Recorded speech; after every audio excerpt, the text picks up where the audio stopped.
Alors mon deuxième exemple, mon deuxième cas, c'est quelque chose qui se passe également en Chine, c'est à Shanghai, et cette fois-ci, vous voyez que c'est plus sophistiqué, mais il y a des choses qui ressemblent et qui diffèrent à la fois. C'est un supermarché à la demande dans un véhicule autonome. Alors, on voit déjà beaucoup de différences. Il y a une similitude, mais il y a beaucoup de différences. Une première différence, c'est que vous voyez que c'est beaucoup plus lourd, c'est beaucoup plus important technologiquement, et vous voyez que la négociation à l'espace, dans l'assemblage de cette prestation-là, elle va être très différente, parce que ce véhicule mobile, il ne pourra pas stationner n'importe où, il a besoin d'un espace, d'une chaussée particulière, et donc cette négociation est plus complexe. En gros, plus on est lourd, plus la négociation d'un accès à l'espace va être compliquée.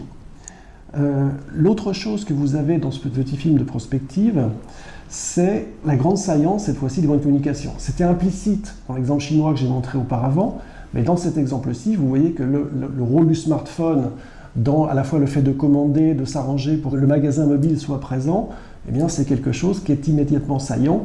Vous voyez ici, sur cette photo, le rôle du smartphone dans la prestation, et donc à nouveau cette question de la connectivité. Un autre aspect intéressant de ce cas, c'est que ça peut tomber en panne, bien sûr, mais ça renvoie à quelque chose qui vaut pour tous les hypermobiles en tant qu'assemblage, c'est que tout assemblage, il faut le faire tenir. Il faut le réparer, il faut l'entretenir, il faut pouvoir régler les pannes, régler les problèmes.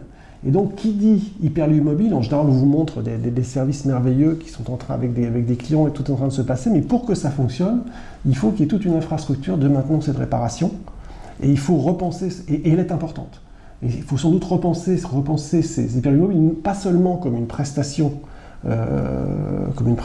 mobile qui va être fournie à des personnes, mais également comme des choses qui sont des infrastructures et qui supposent tout un travail d'entretien et de réparation qui est derrière et qui est essentiel aussi.